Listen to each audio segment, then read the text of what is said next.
Good evening. Welcome to BlØØdborne, History's Vampires, a series of real stories on one of my most favorite subjects, the legendary and immortalized creatures of the night.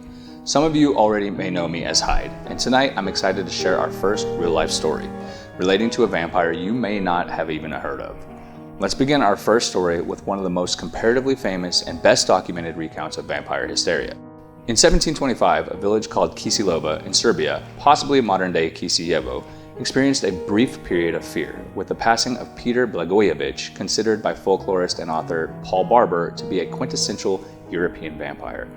This was due to the exhumation of Peter's body following the broader part of superstition, which began a series of deaths that many, including those on their deathbeds, claimed were perpetrated by the deceased man himself. Perhaps the most common story circulating about this time involves Peter's own son, when it is said that his father rose from his grave and came back to visit him, demanding food. This story alleges that happened twice, and that his son turned him away the second night, a choice that led him to being found brutally murdered after. There's also recounting from his wife, whom he also allegedly visited. She stated that he had visited her and asked for his shoes, and that in terror, she fled to another village for her safety. Along with these stories, there were a total of 9 victims in 8 days, each one claiming to have been throttled by Peter himself. This caused such an uproar that despite the imperial provisor trying to convince the people that authorities in Belgrade should be sought for permission to disinter the body to check for signs of vampirism, the people threatened to leave completely, thereby having forced him to permit the procedure. Upon examining the body, it is recounted that expected decomposition was not present, and in fact, certain characteristics that locals commonly associated with vampirism were, from new nails, hair growth, and blood that could be seen in the mouth.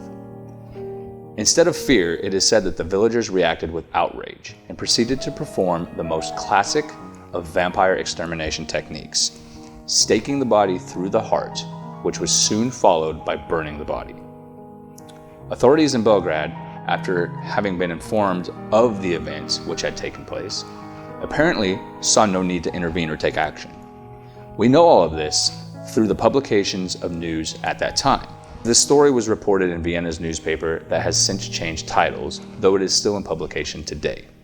Further explanation has also been made regarding the possibility of shock and stress causing delirium amongst the villagers, while deaths may be attributed to an illness contracted from handling the body, as Peter himself had passed due to sickness. There are many stories throughout history which share a similar root in developing superstition, and if you enjoy learning about these lesser-known pieces of history, consider supporting this series on Patreon. Patreon allows me to continue working on my content and our community full-time, and there are numerous other perks available on top of just supporting this series for you as supporters. Patreon.com/BokuWaHyde. Come and be what we call a baby bat on our community and in our family.